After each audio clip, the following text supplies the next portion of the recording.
नमस्कार, मी Laxmikant Ruikar. News and व्ह्यूजमध्ये आपल्या सर्वांचं स्वागत.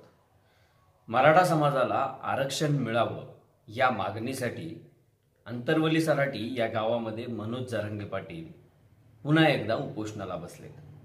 आणि या उपोषणाचे यावेळी मात्र तीव्र पडसाद गावागावामध्ये, तालुक्यात आणि जिल्ह्यात उमटत आहेत. विशेष करून या आरक्षणाच्या मागणीसाठी मोठ्या प्रमाणात तरुण मंडळी आपला जीव देत आहेत, आत्महत्या करतायत, मृत्यूला कवटाळतायत. मित्रांनो, एक गोष्ट या ठिकाणी आम्हाला आवर्जून सांगायची आहे की आत्महत्येमुळं कुठलाही प्रश्न कधीच सुटत नाही. मात्र आत्महत्येमुळं प्रश्न अधिक गुंतागुंतीचे होतात. आत्महत्या करणारा निघून जातो, मात्र त्याचं कुटुंब, त्याचा संसार, त्याचे आईवडील हे सगळे उघड्यावर पडतात. एखाद्या प्रश्नावर सरकारला जर का जाग करायचं असेल, सरकारची जर का लक्ष वेधून घ्यायचं असेल, तर महात्मा गांधींनी जे शस्त्र आणि अस्त्र आपल्याला दिलेलं आहे, अहिंसेचं आणि उपोषणाचं, ते आपण कायम लक्षात ठेवलं पाहिजे. मनोज जरांगे पाटलासारखा एक लढवय्या योद्धा आपल्या या समाजाच्या प्रश्नावर स्वतःच्या जीवाची पर्वा न करता जर का 17 दिवस 20 दिवस उपोषण करत असेल, तर आपण आपल्या ग्राम पातळीवर, आपल्या घरापुरतं का होईना, पण त्याला समर्थन द्यायचं असेल तर उपोषण किंवा धरणे आंदोलन करणं किंवा सरकारकडं इतर लोकशाही मार्गानं आपल्या मागण्या पोहोचवणं हे आपलं काम आहे. पण तुम्ही आत्महत्या केल्यामुळं कुठलाही प्रश्न सुटणार नाहीये. आणि दुसरं एक आता फॅड सुरू झालंय गेल्या 2 दिवसापासून की नेत्यांना गावबंदी केलेली आहे. त्याच्यामुळं एखादा नेता जर का रस्त्यावर दिसला तर त्याला अडवलं जातं आणि तो नेता लगेच जाहीर करतो की मी माझ्या पदाचा राजीनामा देतो. आमदार खासदारांनी राजीनामा देऊन किंवा मराठा समाजाच्या प्रश्नावर आत्महत्या करून हा प्रश्न सुटणार नाहीये, ही गोष्ट प्रत्येकानं लक्षात घेतली पाहिजे. आमदार खासदार हे त्या मतदारसंघाचे, तेथील लाखो लोकांचे प्रतिनिधी आहेत आणि त्याच्यामुळं त्यांच्या हातात एक निश्चितपणे आहे की ते या प्रश्नावर केंद्र सरकार असेल किंवा राज्य सरकार असेल यांच्याकडं पाठपुरावा करू शकतात, विशेष अधिवेशन बोलवायला भाग पाडू शकतात. त्या ठिकाणी जनतेच्या जे काही मागण्या आहेत, जनतेचं जे काही म्हणणं आहे, ते प्रतिनिधी म्हणून ते मांडू शकतात.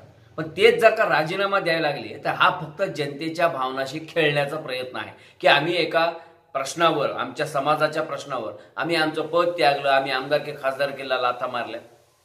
हे सगळं खोटं आहे. या नेते मंडळींना जर का आमदारकी खासदारकी सोडायची होती तर जनतेने मागणी करायची वाट पाहत होते का?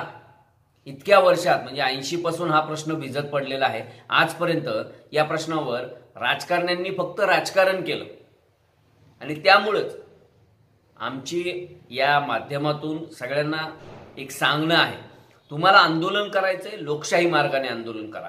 आता जरांगे पाटलांनी पुन्हा एकदा उपोषण सुरू केल्यानंतर त्यांची प्रकृती प्रचंड खालावते आहे.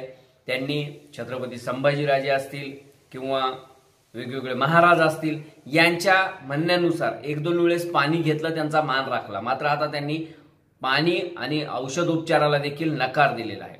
वास्तविक पाहता जरांगे पाटलांनी देखील जर का स्वतःच्या प्रकृतीची काळजी घेऊन आंदोलन केलं तर निश्चितपणे हा प्रश्न सरकारकडं मांडण्यासाठी त्यांच्यासारख्या एका लढवय्याची गरज समाजाला आहे. समाज हा आज त्यांच्या पाठीशी एक संघपणे उभा आहे. आणि केवळ मराठा समाजच नाही तर धनगर समाज असेल, ब्राह्मण समाज असेल, इतरही समाज जे छोटे छोटे समाज आहेत त्यांनी देखील या प्रश्नावर मराठा समाजाला पाठिंबा दिलेला आहे, जरांगे पाटलांना पाठिंबा दिलेला आहे.